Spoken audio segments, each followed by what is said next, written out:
why is it important to talk to young people about sex and pleasure? To challenge gender stereotypes about sex and pleasure. As one young woman said to me once, sex ed's all about boys cum and how dangerous it is.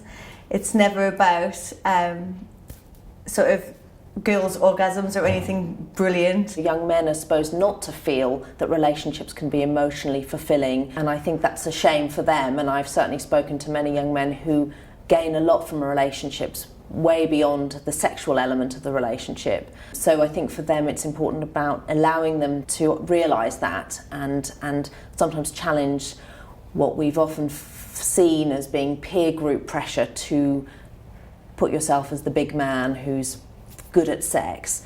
And then for young women it's more about them feeling like it's okay to physically desire sex, as opposed to just having sex in emotionally connected relationships. I remember when I was at school and when I didn't really know much about sort of the pleasure side of sex. I think a lot of it was around guys, boys and stuff, and sort of ejaculation and things like that.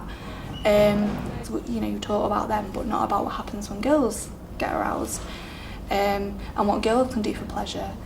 I remember thinking that girls sort of got pleasure just from sort of penetrative sex and things like that, and I think a lot of boys thought that as well, but obviously that isn't always the case. You know, there's I think only a few girls that can kind of get a real, you know, like climax from that.